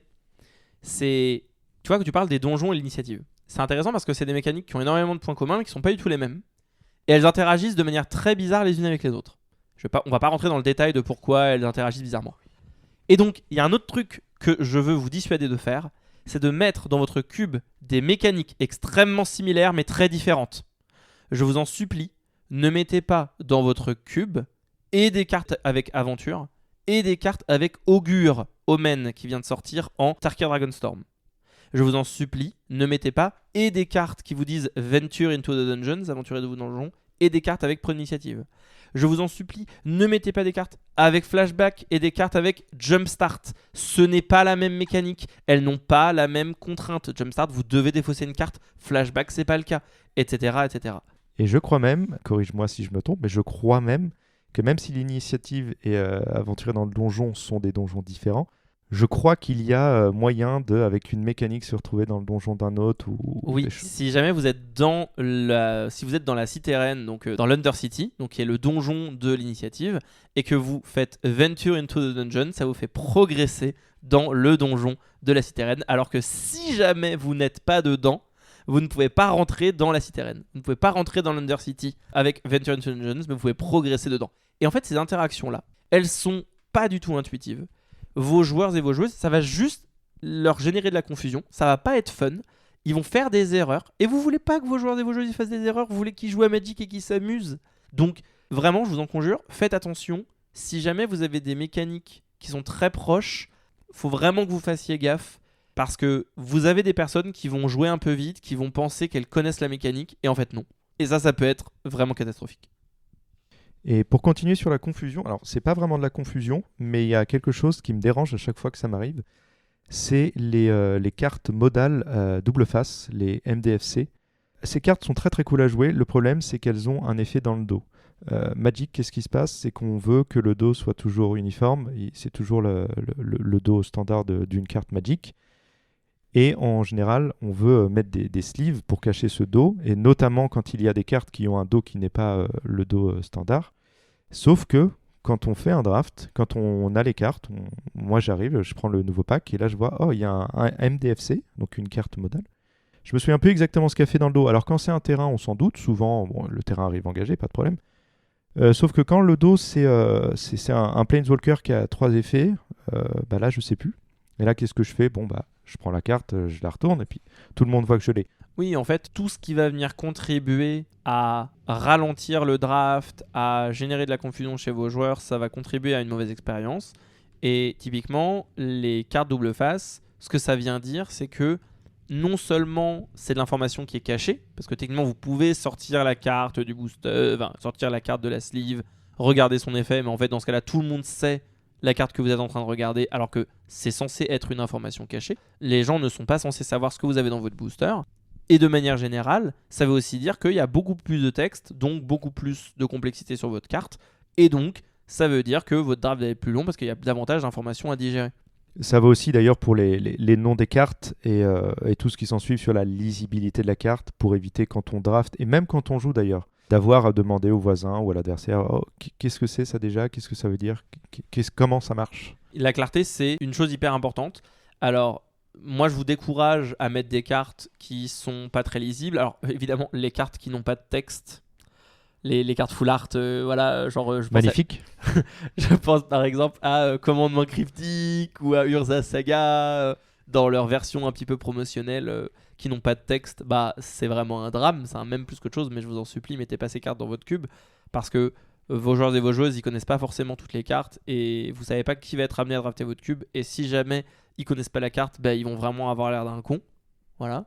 Mais il n'y a pas seulement ça, il y a aussi des frames ou des polices d'écriture qui rendent ça difficilement lisible. Alors, on fera évidemment une exception pour les invocations d'Amonkhet qui sont magnifiques. Quelle et horreur. donc on peut pas leur dire du mal. Ne faites pas ça, s'il vous plaît. Mais c'est vraiment la seule exception. Voilà, c'est toutes les autres, c'est important. Mais celles-ci, elles ont prescription. En toute objectivité, voilà, et pas du tout parce que j'en ai dans un de mes cubes. Je n'arrive pas à lire ces cartes. Mais personne n'y arrive, mais personne. C'est pas pour rien qu'on fait une blague comme quoi il faudrait des lampes frontales quand on joue à mon cube archéologique pour pouvoir les lire. C'est vraiment, alors ça, bon, encore une fois, si c'est un cube avec un pool de joueurs très restreint, que les joueurs se connaissent, bon, vous pouvez, mais faites bien attention à ça. Même les mots-clés, des fois. Bon, les mots-clés Evergreen, ça va, mais il y a des mots-clés, des fois, qui ne sont pas réexpliqués sur les cartes. Oui, les reminder text, c'est le bien. Les reminder text, voilà, faites attention à ça. Et les illustrations, et notamment, tu as parlé des invocations d'Amonkhet, moi, je sais que j'ai vraiment du mal avec ça, parce que c'est pas le problème de l'artwork, de la couleur, qui est très flashy. C'est vraiment le fait que le coût de mana soit affiché différemment, et le nom, qui est illisible. Le nom est peu lisible, on a du mal à lire l'effet, la force, l'endurance. Tout ce qui va avoir tendance à venir flouter l'information, c'est un souci. Il y a beaucoup de secret lair maintenant qui ont justement des versions des cartes qui sont très difficiles à lire et ça rentre complètement là-dedans. Pire que tout, encore une fois, on peut avoir des raisons pour lesquelles on veut rentrer ces cartes-là parce que potentiellement la carte n'existe pas dans une version qui n'a pas le problème dont je vais parler ou parce que vous voulez une version qui est plus vieille parce qu'elle a un certain charme, etc. Mais les cartes qui n'ont pas le bon texte, oracle. Faites attention aux vieilles cartes qui ont été reward. En fait, si jamais vos joueurs et vos joueuses ils lisent une carte et qu'il n'y a pas écrit sur la carte ce qu'elle fait, si c'est pas what you see, it was you get, c'est un vrai souci. Alors, encore une fois, c'est une question de qui est votre public, c'est une question de quels sont les enjeux du cube. Moi-même, je dispose de certaines de ces cartes qui n'ont pas le bon texte oracle dans certains de mes cubes parce que je pars du principe que les interactions qui ont besoin d'être connues, elles le seront a priori du public de ce cube-là. Mais ça veut dire que régulièrement, j'ai eu plusieurs fois des personnes qui se sont fait avoir parce que elles n'avaient pas compris que cet effet n'était possible que lorsque l'artefact était dégagé. Parce que c'était pas écrit dessus. Parce qu'à l'époque, c'était une règle de base. La fameuse interaction entre Urza et Winter Orb. Ah, vous voyez ? Regardez. Voilà, Winter Orb, une bonne carte. On n'a pas dit qu'elle ralentissait la partie. Elle a pas son bon texte oracle. Vraiment, mettez Orbe de l'hiver dans vos cubes. Voilà. Il y a des cartes qui ont vraiment des textes très longs. C'est pas problématique, mais en fait je pense aux vieilles cartes qui sont non seulement des textes longs comme les bilans par exemple, un texte long pour faire peu. Si jamais vous avez la version plus explicite, n'hésitez pas, comme les Cryptic Commands d'ailleurs, la première version où c'était pas des bullet points bien alignés, c'était tout dans la même phrase. Je trouve ça illisible. Ouais, aujourd'hui Magic a fait énormément de progrès en matière de clarté, de lisibilité et de façon plus globale l'expérience de jeu a été améliorée sur un certain nombre de points. Il y a des défauts aussi, on le sait. Certains des problèmes dont on parle viennent de design moderne de Magic. Toutes les cartes double face, les cartes non interactives ou des cartes qui sont trop puissantes, qui clôt le game trop vite, etc. Mais vous, en tant que créateur de cube, votre objectif, il est d'être garant de l'expérience de vos joueurs. Il est de faire en sorte que l'expérience soit la meilleure possible pour les personnes qui vont drafter votre cube.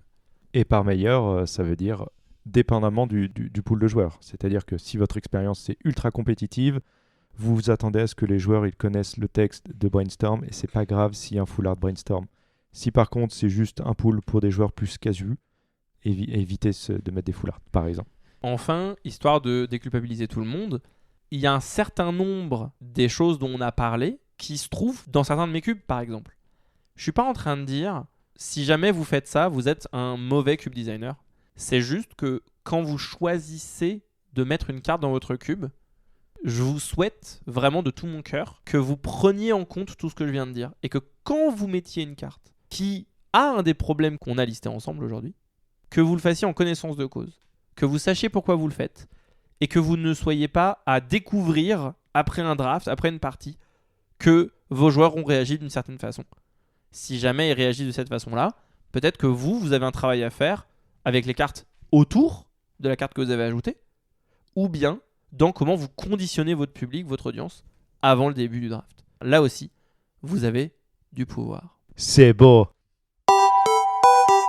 Terminons cet épisode avec notre section Sous les radars, où l'on parle de cartes jouées dans moins de 1% des cubes sur Cube Cobra. Benjamin, de quelle carte souhaites-tu nous parler aujourd'hui ? Alors moi, j'aimerais parler de Shifting Ceratops, donc les Ceratops changeants en français, qui est une carte jouée dans 0,85% des cubes. C'est une carte verte, une 5-4 pour 4, 2 incolores plus 2 verts, c'est un dinosaure. Et son texte, c'est « Ce sort ne peut pas être contrecarré ». Première ligne. Deuxième ligne, protection contre le bleu. Ouais bah ça va commencer à bien faire la hate contre bleu. Hein. Il y a quand même une troisième ligne au cas où. Pour un mana vert, les Ceratops changeants acquièrent, selon votre choix, la portée, le piétinement ou la célérité jusqu'à la fin du tour. Vroom vroom. Donc pour 5 mana, t'as une 5-4 incontrable protect bleu et qui tape tout de suite quoi. Paf. Exactement. Moi, je trouve cette carte intéressante parce que je me dis, tiens, c'est marrant parce que vert, quand même, il aime bien jouer des créatures. Le problème, c'est que le bleu, souvent, il va lui contrer les créatures, donc c'est pas très marrant. Je me dis, pourquoi est-ce que c'est pas trop joué ? Je pense que c'est parce que même si la carte est cool, justement, elle cible un peu trop le bleu. C'est peut-être un peu trop, malheureusement, ciblé sur le bleu. Je suis quand même étonné parce que c'est quand même c'est une bonne carte, mais je sais pas à quel point c'est la cause, c'est la protection contre le bleu et le ne peut pas être contrecarré, qui font que cette carte n'est jamais jouée. Enfin, du moins très très peu. Je sais pas ce que tu en penses. Je sais pas quel est ton avis sur la carte. En fait, de manière générale, moi je suis pas pour le fait de mettre des protections un peu trop fortes sur les créatures, mais ça me dérange pas d'en avoir un petit peu quand elles me paraissent justifiées. Ce que j'aime bien dans Ceratops changeant, c'est que la hate est extrêmement ciblée sur une couleur. Et en fait, c'est très rare de jouer mono bleu dans un deck de cubes. Ça peut arriver, hein, mais globalement, c'est rare. Ce que ça veut dire, c'est que vous allez vous assurer effectivement de passer outre la ligne la plus délicate, qui est celle de mon adversaire m'a laissé passer mes petits elfes, mes petits manadorks parce qu'il n'en avait rien à foutre. Là, maintenant, je vais commencer à jouer mes gros spells. Et mon adversaire, il est prêt, là, il a sa mana leak, il va me défoncer, je vais jouer mon titan primitif. Et en fait, là, je lui dis non, je joue ça, tu peux pas le contrer. Je lui donne la célérité, je te mets 5. L'adversaire, il peut pas me le bounce, il a pas moyen d'interagir. Peut-être qu'à son tour, il va faire une vrasse, peut-être qu'à son tour, il va être obligé de claquer un removal. Et en fait, ça va justement le contraindre dans les cartes qu'il va devoir jouer pour interagir avec ma bête. Je pense que ça aurait été une carte inciblable avec le linceul, et elle aurait été incontrable, ça m'aurait beaucoup plus dérangé. Et je pense que la raison pour laquelle j'aime bien son grand frère, qui est le Tyran du Carnage, qui est donc cette 7-6 pour 6 incontrable défense talismanique, c'est parce que c'est assumé que tu payes 6 mana, c'est beaucoup plus cher. Et encore une fois, si jamais ton adversaire est vrasse, c'est ok. Là, ce que j'aime bien, c'est qu'elle est un petit peu dans un entre-deux, qui fait que c'est moins oppressif une fois que c'est sur la table que Tyran du Carnage. Mais comme ça arrive plus vite, ça peut se jouer dans plus de decks. C'est pas juste une win-con de contrôle. Et je suis d'accord avec toi, c'est ce que je voulais dire, c'est que la protection contre le bleu, j'ai envie de dire, c'est peut-être la ligne la moins importante, parce que le bleu, c'est souvent des effets de bounce, c'est cool de faire un bounce sur une bête à 4 mana, mais si c'est une bête qui peut avoir la célérité, c'est quand même moins cool. Ce que je veux dire, c'est que si ça avait été la protection contre le noir ou le linceul, comme tu l'as dit, là, ce serait très inquiétant. Ce serait une bête très forte, très rapidement, qui ne pourrait pas être gérée par grand-chose d'ailleurs, même si le rouge, souvent, c'est des sorts qui font 3 blessures. T'as pas envie de mettre un sort plus une créature qui meurt dessus ou 2 sorts directement sur la bête, mais après, quand elle il peut faut, il s'en faut. occuper. Hein. Voilà, au moins, elle peut s'en occuper s'il faut. À son choix de vouloir le faire ou non. Par contre, si ça n'avait pas été la protection contre le bleu, mais contre le noir ou directement la défense talismanique, là c'était un problème. Donc je suis d'accord avec toi, j'aime bien la carte. Je trouve que c'est un peu une silver bullet, mais qui est pas un problème énorme pour les cubes. C'est même une silver triceratops plus qu'une silver bullet, parce que c'est un dino, c'est pas... Et du coup, j'apprécie la blague. En fait, tu dis que le flavor text, c'est un petit peu protection contre le bleu. Le truc, c'est que protection contre le bleu, en fait, la créature l'a déjà, et ça s'appelle « Ce sort ne peut pas être contrecarré ». Et je te remercie. Je me suis mal exprimé, c'est un peu ce que ça voulait dire. Alors, faut faire attention aux sorts qui, du coup, sont multicolores. Mais bon, c'est pas dans des cubes, c'est pas non plus ce qu'il y a de plus prévalent. Non, mais globalement, la carte est suffisamment peu oppressive, je pense, parce que ça reste juste une 5-4. Le fait qu'elle puisse pas être bloquée par les créatures bleues, qui est donc une des innombrables qualités de la protection, c'est rarement hyper pertinent parce qu'il n'y a pas beaucoup de créatures bleues en général, c'est pas la couleur qui va le plus occuper le board. Moi, cette carte, elle me choque pas, et ce que j'aime bien, c'est qu'elle peut dire dans des cubes où vert est un petit peu la couleur délaissée, si jamais justement vous avez des cartes un petit peu fortes en bleu et que du coup dire je fais du mana pour jouer des sorts, bah, je suis pas hyper récompensé. Ça, c'est le genre d'entre-deux qui peut dire à vos decks bleus non, mais c'est important que vous ayez des removals quand même parce que vous pourrez pas vous permettre de juste contrecarrer les spells de ce pauvre joueur de rampe. Voilà, je voulais en parler. Je dirais pas que c'est une carte que je voudrais voir plus, parce qu'il faut quand même faire attention aux mots-clés, ne pas être contrecarré et à la protection. Mais voilà, j'étais un peu étonné qu'elle soit si peu jouée.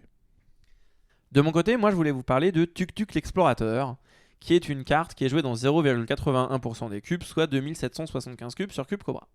Tuk Tuk l'Explorateur, c'est un petit gobelin, enfin pas si petit, puisque certes c'est une 1-1, mais il coûte 3 mana, dont un rouge. C'est une 1-1 célérité, et il a une ligne qui dit, lorsqu'il meurt, vous créez un jeton de créature artefact légendaire intitulé Tuk Tuk le Reparu, et ce jeton est une 5-5, ce qui est un petit peu plus gros que la petite 1-1 célérité qu'on avait jusque-là. Pourquoi je trouve que cette carte elle est intéressante ? Cette carte je la trouve bien pour plusieurs raisons. La première, c'est que c'est une bonne créature pour sacrifice. C'est une bonne créature pour sacrifice parce que ce que ça va faire, c'est que ça va vous donner 2 body sur une seule carte. Oui, il y a des cartes qui vous donnent plus de body pour 3 mana, ou en tout cas qui peuvent vous donner 2 body pour 2 mana. C'est vrai, donc c'est pas la carte la plus efficace, mais vous vous doutez bien que si c'était juste un commandement de Krenko qui met 2 gobelins pour 2 mana, bah je vous parlerai peut-être pas de cette carte là aujourd'hui. Non, ce qui est intéressant avec cette carte, c'est que c'est une carte qui va venir mettre la pression sur l'adversaire en mettant un gros body, mais d'une manière justement un peu différente de d'habitude, et en passant par des oups un petit peu différentes d'habitude. Vous avez une carte qui va venir vous récompenser pour avoir des sacs à outlet, puisque si jamais pour 3 mana vous obtenez une 5-5 dans le bon cube évidemment, là ça met vraiment la pression et on est vraiment sur quelque chose de très efficace et de très évident. Mais le truc c'est que c'est aussi une carte qui va venir dire bah en fait si tu m'attaques, je bloque et maintenant j'ai une 5-5 pour te bloquer. Et donc la carte elle est jouable dans différentes situations. Vous pouvez la jouer dans des decks agressifs pour mettre la pression, parce que ce que vous allez faire c'est que vous allez la jouer, tout de suite la sacrifier, utiliser votre effet de sacrifice, donc faire de la value.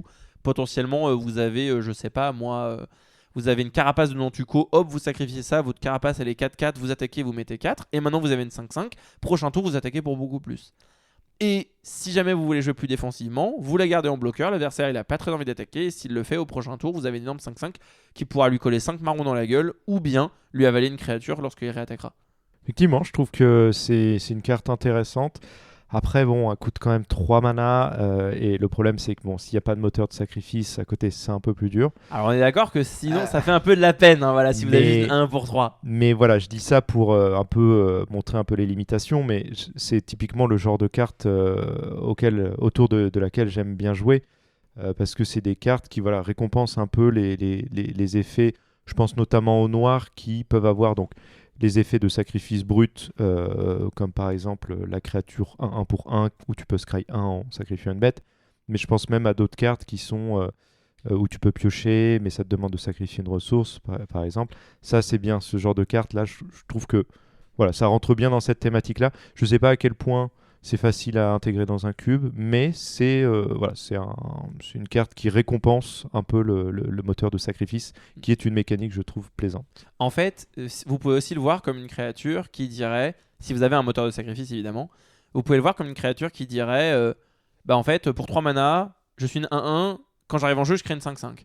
Évidemment, c'est beaucoup moins fort que ça, hein, parce que vous avez besoin de ce moteur de sacrifice pour avoir votre 5-5.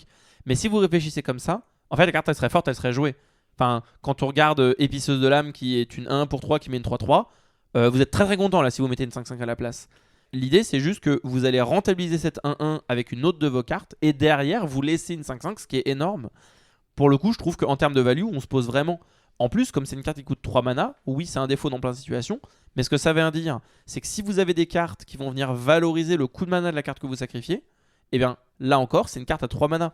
Si jamais par exemple vous faites une évolution hermétique sur votre carte, donc pour 3 mana, pour ce sort pour vert, vert et 1.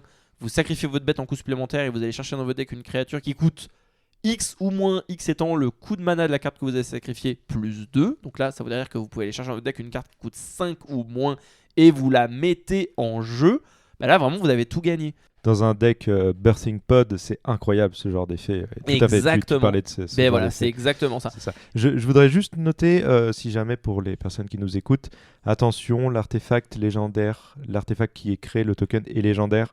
Donc, si vous refaites l'effet, vous serez obligé de sacrifier, ne garder qu'un token. Voilà. Et oui, Tuk est une star, vous ne pouvez en avoir Et oui, qu'un voilà. seul. C'est ce qui fait que la carte n'est pas jouée, évidemment, c'est le mot-clé légendaire sur l'artefact. On est bien d'accord. Merci à toutes et à tous de nous avoir écoutés. Cet épisode du Maître Cube vous a été présenté par Lucas Forlacroix ainsi que par Benjamin. Merci Benjamin d'être venu discuter avec nous aujourd'hui. Merci de m'avoir accueilli, Lucas. La musique est produite par Léa Ikash, les visuels sont réalisés par Ophélie Pimbergris, le jeu de cartes Magic l'Assemblée est produit par Wizard of the Coast. Continuez de jouer à Magic, continuez de cuber, et à bientôt pour un nouvel épisode du Maître Cube.